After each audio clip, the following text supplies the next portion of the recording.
नमस्कार दोस्तों, मैं ओम प्रकाश प्रजापति। आज हम आपको लेकर चलते हैं दिल्ली की ओर। अयोध्या में श्री रामलला के पुनः प्रतिष्ठित होने की पहली वर्षगांठ के शुभ अवसर पर दिल्ली विश्वविद्यालय के कॉन्फ्रेंस सेंटर में कस्तूरी साहित्य कला एवं संस्कृति मंच द्वारा डॉक्टर अजीत कुमार पुरी अन्वेषक के काव्य संग्रह आह्लादित है अयोध्या का भव्य लोकार्पण और परिचर्चा समारोह 23 जनवरी 2025 को आयोजित किया गया। इस आयोजन में साहित्य कला संस्कृति प्रेमियों का अद्भुत उत्साह देखने को मिला। कार्यक्रम में मुख्य अतिथि के रूप में डॉक्टर सत्यपाल सिंह, पूर्व केंद्रीय शिक्षा राज्य मंत्री उपस्थित रहे। विशिष्ट अतिथि के रूप में प्रोफेसर वंदना झा, हिंदी विभाग जेएनयू, और प्रोफेसर श्री प्रकाश सिंह, निदेशक दक्षिण परिसर दिल्ली विश्वविद्यालय ने अपनी उपस्थिति दर्ज कराई। वरिष्ठ साहित्यकार प्रोफेसर अनिल राय, हिंदी विभाग दिल्ली विश्वविद्यालय ने कार्यक्रम की अध्यक्षता की, जबकि बीज वक्तव्य प्रोफेसर करुणा शंकर उपाध्याय, अध्यक्ष दिल्ली विभाग मुंबई विश्वविद्यालय के माध्यम से अपने सारंगवित विचार रखे। कार्यक्रम की शुरुआत दीप प्रज्वलित से हुई। इसके पश्चात उपस्थित अतिथियों ने काव्य संग्रह आह्लादित है अयोध्या का लोकार्पण किया। मुख्य अतिथि डॉक्टर सत्यपाल सिंह ने अपने वक्तव्य में कहा, आह्लादित है अयोध्या केवल एक काव्य संग्रह नहीं बल्कि यह भारतीय साहित्य और समाज का सजीव चित्रण है। उन्होंने कवि की रचनाओं को अयोध्या की ऐतिहासिक और सांस्कृतिक चेतना का प्रतिबिंब बताया। साथ ही संग्रह में व्यक्त कविताओं की गहराई की सराहना करते हुए इसे भारतीय साहित्य में एक महत्वपूर्ण योगदान बताया। सारस्वत अतिथि प्रोफेसर करुणा शंकर उपाध्याय ने अपने विचार व्यक्त करते हुए कहा, कवि को निरंकुश कहा गया है क्योंकि वह अपनी कल्पना और विचारों में स्वतंत्र होता है। यह संग्रह कवि की इसी निर्भीकता का प्रतीक है। उन्होंने महाकवि दंडी का उल्लेख करते हुए शब्द की शक्ति और महत्व को स्थापित किया। उन्होंने लेखक को साहित्यिक योद्धा की संज्ञा देते हुए कहा कि यह संग्रह सामाजिक और सांस्कृतिक मूल्यों को पुनर्जीवित करने का साहसिक प्रयास है। विशिष्ट अतिथि प्रोफेसर श्री प्रकाश सिंह ने राम मंदिर प्राण प्रतिष्ठा की वर्षगांठ की बधाई देते हुए अपने संबोधन में राम के जीवन की शिक्षाओं को समाज के लिए प्रेरणा बताया। उन्होंने कहा, राम का जीवन सहनशीलता, कर्तव्य परायणता और सहृदयता का आदर्श है। हमें इन मूल्यों को आत्मसात करना चाहिए। राम ने अपने जीवन में विपरीत परिस्थितियों में भी धैर्य और सहृदयता बनाए रखी, जो आज के समाज के लिए अत्यंत प्रासंगिक है।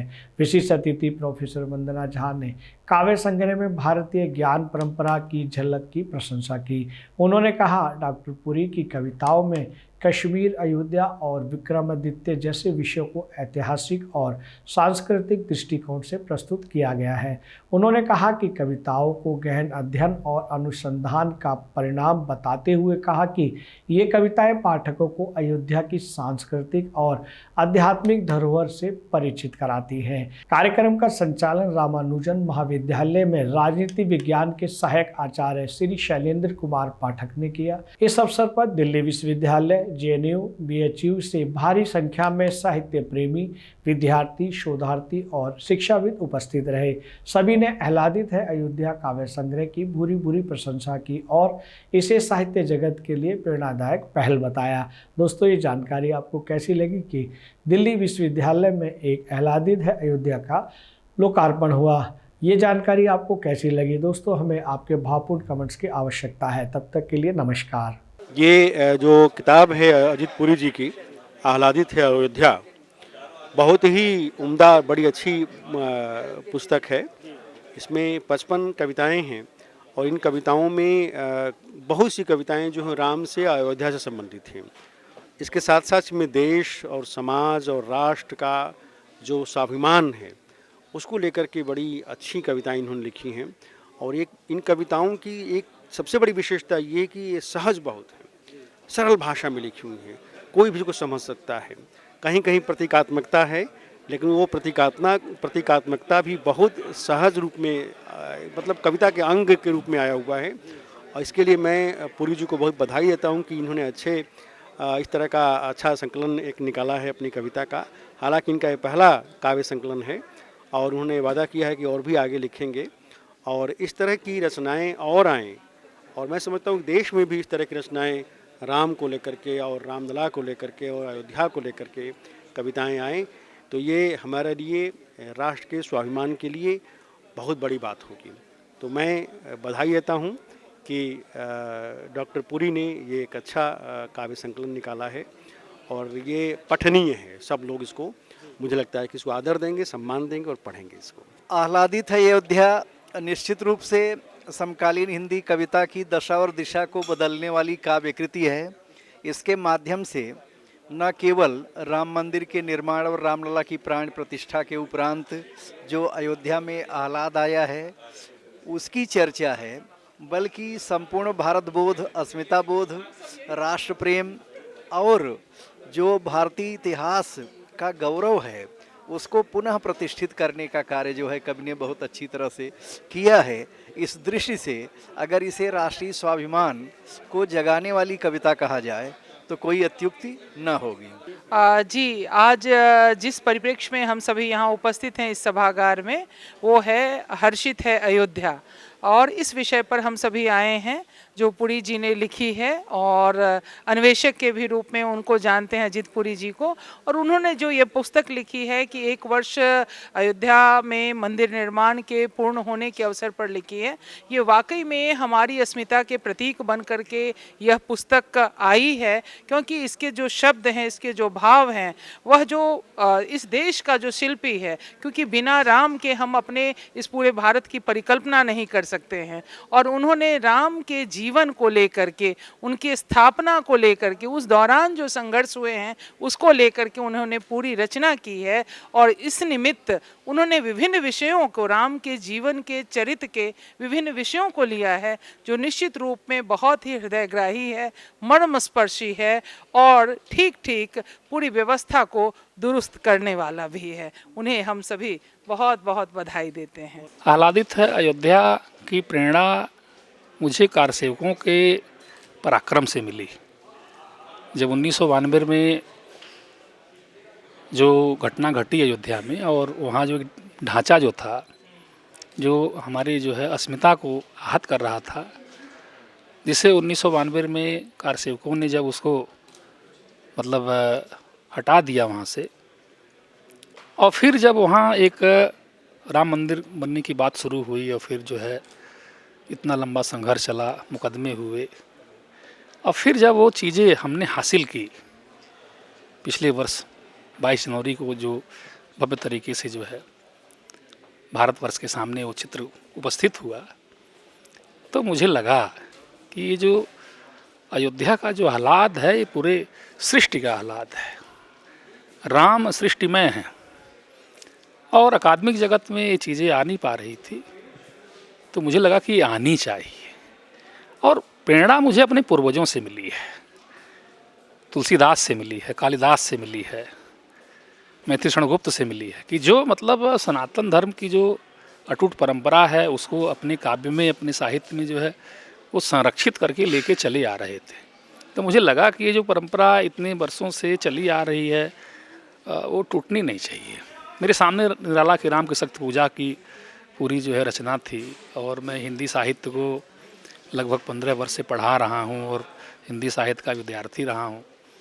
तो इस नाते मैंने इसको अपना दायित्व माना कि हम इस आह्लाद को, इस प्रसन्नता को जो जगत व्यापी है, पूरे मतलब अभी बात यहाँ हो रही थी कि वो अमेरिका और अन्य देशों में भी जो खुशी मनाई गई जो है इसकी जो है, तो इसका मतलब प्रकटीकरण होना चाहिए था। और मुझे लगा कि कविता में ये चीज़ अच्छे से आ सकती है, गद्य के बजाय, कहानी के बजाय, उपन्यास के बजाय कविता में अगर ये चीज़ें ले जाएं तो एक राग और एक उसके अंदर जो भाव है वो आएगा। और इस नाते हमने जो है, शीर्षक भी मेरे मन में ऐसे अचानक से ही आ गया है, मैंने कहीं से कॉपी नहीं किया है, न तो कहीं ऐसा पढ़ा है।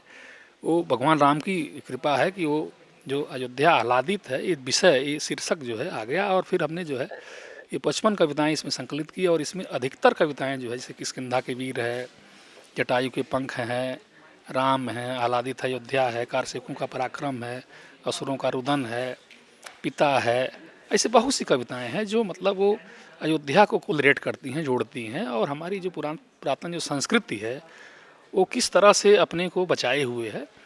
तो इस विषय को लेकर के हमने जो है एक प्रयास किया है, एक मतलब प्रारंभ किया है और आगे भी मेरी योजना है कि हिंदू संस्कृति के जो उज्जवल जो पृष्ठ हैं इतिहास में और जिसके लिए संघर्ष चल रहा, अभी मथुरा है, अभी काशी है, तो निश्चित है मैं मथुरा और काशी को लेकर के मैं योजना कर रहा हूँ कि मैं काव्य में जो है उसको एक मतलब अपना स्वर दूँ और आने वाले पीढ़ियों के लिए मतलब एक उदाहरण बने कि भारतीय संस्कृति, हिंदू संस्कृति जो है वो जीवट है, उसके अंदर एक जिजीविसा है और वो कभी किसी थोड़े से थपेड़ों में आकर के कठिनाई में आकर के वो उसका मतलब रथ रुकने वाला नहीं है, ये चलने वाला है। अजीत जी, आप साहित्य के छात्र रहे हैं और छात्रों को पढ़ा भी रहे हैं हिंदी साहित्य को, लेकिन एक बहुत बड़ा वर्ग है जो हिंदी साहित्य को नहीं जानता, साहित्य की परिभाषा को नहीं जानता। इस विषय पर क्या कहेंगे? इस विषय पर यही कहूँगा कि भारत में जो शिक्षा की स्थिति इस समय है उसमें जो है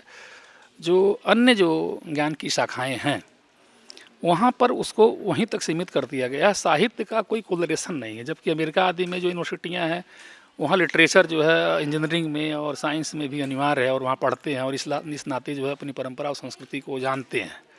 तो मेरा कहना ये है कि भारतवर्ष में भी जो है ऐसी स्थिति रहनी चाहिए, होनी चाहिए। नई शिक्षा नीति की जो बात हो रही है उसमें चीज़ आनी चाहिए कि जो अन्य ज्ञान की शाखाएँ हैं, IITs हैं या मैनेजमेंट हैं या मतलब साइंस के हैं या कॉमर्स के हैं, तो वहाँ भी कुछ इस तरह के प्रश्न पत्र जो है बनने चाहिए जिसमें साहित्य जो है अनिवार्य रूप से छात्र को पढ़ने के लिए मतलब वो उपलब्ध रहे और ताकि वो जो समाज की जो संस्कृति की जो प्रवाह धारा है और जो चिंतन है, जो चेतना है, उससे कटे नहीं। तो अगर इस तरह की चीज़ें नहीं हुई तो साहित्य को समझना जो है साहित्य से इतर के विद्यार्थियों के लिए बड़ा भयावह होगा, कठिन होगा। और वो आज भारत में स्थिति है कि वो साहित्य को समझने की क्षमता खो चुके हैं, क्योंकि उनको जो है 12वीं के बाद लगभग जो है ऐसा देखा गया है कि साहित्य का जो पेपर है, हिंदी का जो प्रश्न पत्र है वो हट जाता है और केवल हिंदी जो अनुशासन के जो लोग हैं उनके लिए ही रह जाती है। तो इस दृष्टि से देखा जाए तो ये बहुत चिंतनीय विषय है। आपका जो है प्रश्न है कि हमें जो है दूसरे देशों का जो मतलब शिक्षा मॉडल है और जो वहाँ पर चीज़ें चल रही है उसको देख करके अपने देश को भी जो है ऐसा बनाना चाहिए कि साहित्य किसी से अछूता न रहे। साहित्य का जो स्पर्श है वो मतलब हर जो ज्ञान की शाखाओं में जो है पहुँचे और ताकि साहित्य और साहित्य के इतर के जो विद्यार्थी हैं दोनों का जो मनोभाव है, चिंतन है, उसमें कोई गैप ना हो, दोनों एक बराबर से सोच सकें। उनके हृदय में राम के लिए या धर्म के लिए या देश के लिए या राष्ट्र के लिए या समाज के लिए जो तरंगित होने वाले जो भाव हैं एक जैसे हो। वो तब होगा जब हमारा शासन तंत्र जो है इस तरह की व्यवस्था लाएगा कि साहित्य जो है सबके लिए सुलभ हो सकेगा। अजीत जी, हमें आज़ाद हुए, भारत देश को आज़ाद हुए 77-78 वर्ष हो गए हैं, उसके बावजूद भी हिंदुस्तान में हिंदी दिवस मनाने की आवश्यकता क्यों पड़ती है? हिंदी दिवस मनाने की आवश्यकता इसलिए पड़ रही है कि 14 सितंबर 1949 को हिंदी राजभाषा के रूप में स्थापित होने की प्रक्रिया शुरू हुई कि हिंदी राजभाषा होगी 1950 में जाकर के, लेकिन वो हुई नहीं। और उसमें किंतु परंतु लगा करके पहले 15 साल के लिए जो है वो कहा गया कि इसका विकास अच्छे से हो जाएगा तो लागू करेंगे। तो इस नाते जो है उसको स्मरण करने के लिए इस समय वर्तमान में हमें हिंदी दिवस मनाना चाहिए क्योंकि हम हिंदुस्तान में रहते हैं, हिंदी भाषा हमारी सब ज़्यादातर बोलने वाली भाषा है, उसके बावजूद भी हिंदी दिवस मनाने का कोई औचित्य नहीं है।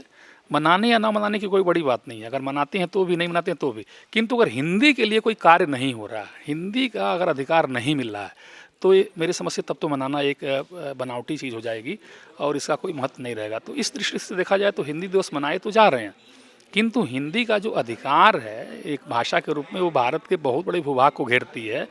हिंदी प्रदेश बहुत बड़ा भारत का इकोनॉमिकल जो है ग्रोथ करता है और जनसंख्या भी उसकी जाती है, लेकिन उस तरह से उसका मान नहीं है। तो इसके अपने राजनीतिक कारण हैं और उस राजनीतिक कारण को मेरे समझ से जो है भुलाने के लिए हिंदी दिवस मना करके लोगों को जो है भुलवाया जाता है कि ठीक है चलो हिंदी दिवस बन गया, अब काम हो गया। तो इस तरह से हिंदी दिवस का औचित्य तब है जब हिंदी अपने अधिकार को प्राप्त कर ले, जब हम हिंदी के सामर्थ्य की बात करें। अभी बात करते हैं हिंदी सामर्थ्य कैसे प्राप्त करें, और हमें चाहिए कि हिंदी सामर्थ्य प्राप्त कर ले। तो अगर वो कर लेती है और फिर खुशी मनाते हैं तब बात अलग है, और नहीं कर पाती है और केवल हम उसको एक बनावटी हर साल का मनाते हैं कि चलो भाई उसको मनाना है, तब तो इसका कोई मतलब नहीं है। ये जो जिस पुस्तक का आज लोकार्पण हुआ है, आह्लादित है अयोध्या, इसका प्रकाशन हंस प्रकाशन दिल्ली ने प्रकाशित किया है। और मुझे ये गौरव की अनुभूति भी हो रही है कि मेरे यहाँ से ये पुस्तक प्रकाशित हुई है। तो मैं अपने लेखक अजित पुरी जी को इसके लिए हार्दिक बधाई देता हूँ और आभार भी व्यक्त करता हूँ कि उन्होंने हमारे प्रकाशन को चुना।